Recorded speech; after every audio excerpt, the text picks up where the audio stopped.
Hello everyone, I am Crota doing a little bit of a Hex tutorial for all of you guys out there who have been asking a lot of Hex questions. And one of the biggest questions that I've recently been receiving is, how do I play Hex if I don't want to spend a dime?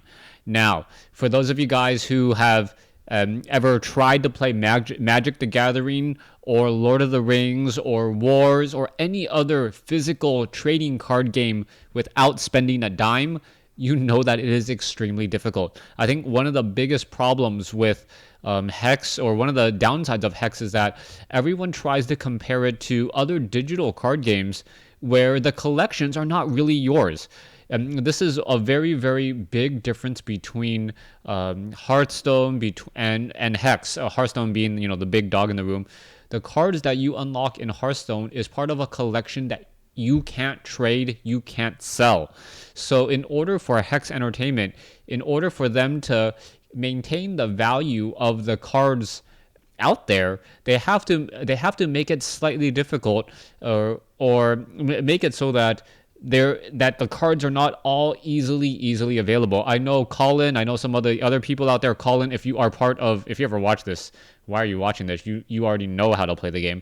But Colin is an exalted member in the Hex community, and he funds tournaments. He is one of the reasons why Hex is alive, someone who is loved and adored by the community. And I've met the guy, really great guy, and he spends a lot of money on the game, but he also knows that his collection is worth something. So with that said, in order to keep the value of the current existing collections out there, it has to be made fairly difficult that you can't unlock everything. Even I cannot unlock everything. Colin cannot unlock. Well, Colin has unlocked everything, I think, but he's a separate case. He spends thousands and thousands and thousands of plat. I think he opened up 2,000, or he opened up 1,300 packs, 1,391 packs on a stream until he had his playset of Primal Dawn. Anyways, gonna go straight into how to play the game if you are just trying to play the free-to-play aspect. The easiest way to earn cards is through the auction house. Now, and the easiest way to earn gold is through the Frost Ring Arena. As opposed to playing through the campaign has some very, very interesting things that you can get, but the Frost Ring Arena is really where you can grind out gold.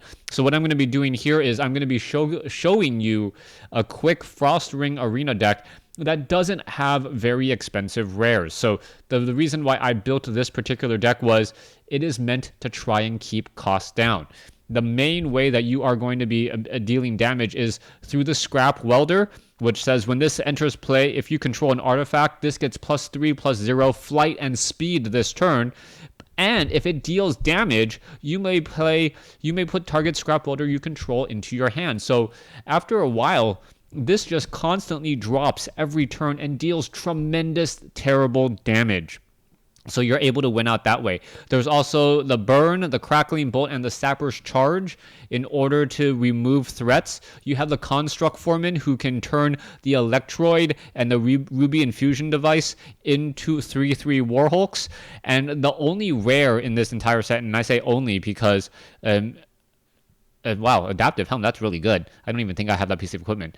The Adaptatron here is a rare that you can grab from the campaign. So it is relatively on the cheap side because people are going to be able to sell that fairly quickly on the auction house. So all of these cards here, this is like a 30 plat, or maybe even slightly less. I don't know, maybe 4,000, I haven't checked the auction house, but maybe 5,000 to 6,000 gold rare that you can get pretty quickly and then get up and running fairly fast. It might actually be like at 2,000 just because it is a campaign rare that I'm sure a lot of people have. How many do I have in my collection? I can't even tell. Let me switch back to collection.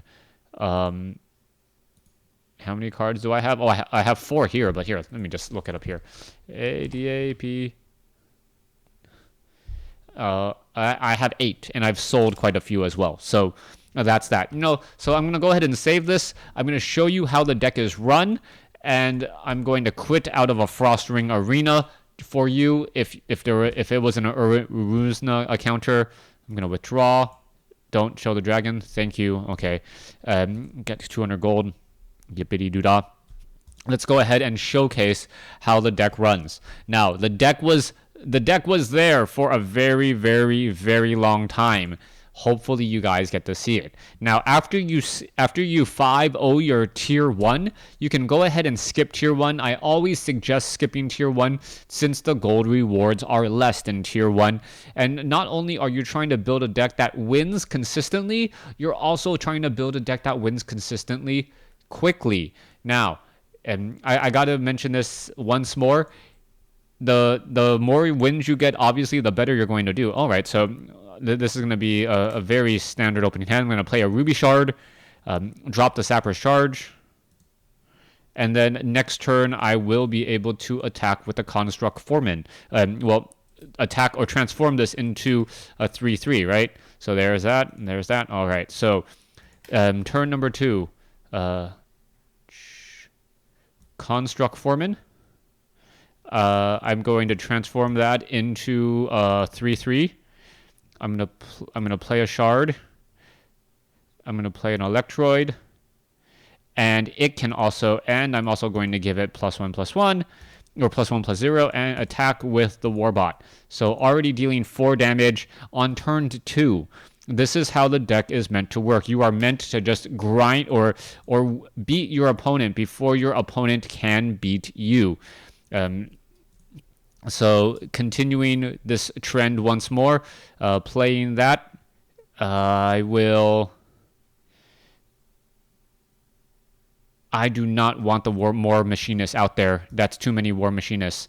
I will do that. I will give +1 attack to an Electroid, and remember, the equipments are key in this. The Electroid currently would not be able to attack with its standard text because I have the equipment. The number goes down from 3 to 2, or from 4 to 3. That is the reason why it is able to attack. So yeah, he's gonna War Machinist, deal that. I'm gonna take a little bit of damage. No harm, no foul there. I'm gonna play down a Ruby Shard, play down a Bumblebot, attack for 9. He's got to block at least. Okay, he's going to block 2. He's going to take 1 point of damage. There he goes. War Machinist. Oh, Spam Bot. He's going to ping the Bumblebot. There we go. And still no harm, no foul. I have a Ruby Infusion device. I'll play it out there just because I can. Oh, dang it. That's right. The Electroid cannot attack right now because I am missing a robot. All right. So that did hurt a little bit more than I expected it to. Let's see. Warbot is now a 6/3. It's going to try and block. It's going to fail. All right. It's going to grab a Shard. It should be able to drop something now. Flax Wrapper. All right. All right, target troop. Okay, he's going to be able to deal 1 point of damage. I don't really care about that. I'm getting flooded right now. I'm way too many shards. I've drawn 13 cards and 7 of them has been shards. So that really is actually a bit bad on my side. Another Ruby Infusion device. Yippee. So the next troop I play will definitely have speed. All right, he's going to block there because he doesn't want to take lethal damage or close to lethal damage. But you guys can see how this deck works. Oh, Electroid, that cannot do anything. I will... Wow. Okay, so here we go. He cannot block here. I'm going to give that. I'm going to give +1. And +1 just once more, just in case he has anything else that can deal damage to the Warbot. It doesn't look like it, and there you go. So quick, easy win there with a deck that has only 4 rares from the campaign, and you didn't even see the Adaptatron. If the Adaptatron had actually come into play, that would have been a completely different beast. Also, Adaptatron, if you have any way to revert your Adaptatron, that's gonna with the epic or the legendary equipment, that would be extremely useful. Oh, I think. Oh, do I keep this hand? I think I do. I have 3 playable cards.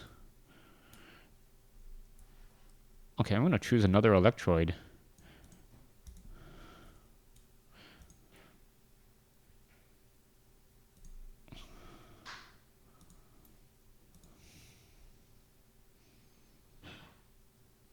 Okay, let's see what happens next.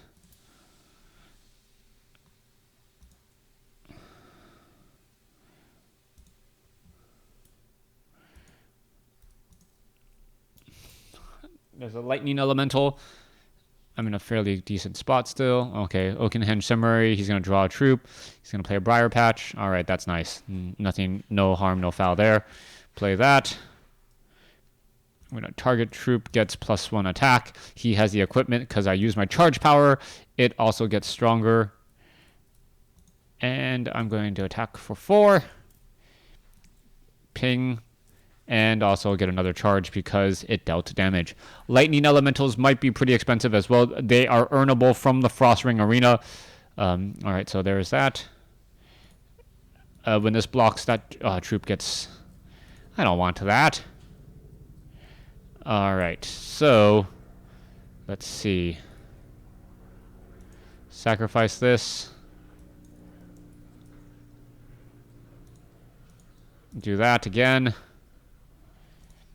Give +1 attack. It's now at 6. There it goes. 6 more points of damage. There's a lion, but that's pretty much going to be game. So I'm going to play the construct. I'm going to play the construct form in here. I'm going to accept. Do that. I'm going to crackling bolt here. I already have 12 damage. Might as well make it even 14. There you go. So yeah, that's basically how the deck is going to work. It's still a fairly strong deck to use. It's not as mindless as some other decks out there, but you will be able to earn about 6,000 gold every about, I think, 40 minutes. If you're having and really diligently paying attention, you should be able to earn about 6,000 gold every 40 minutes. And from there, you can start trading for plat, buying packs in the auction house, all of that good stuff. Thanks for watching. Thanks for listening. Hope you guys enjoyed it.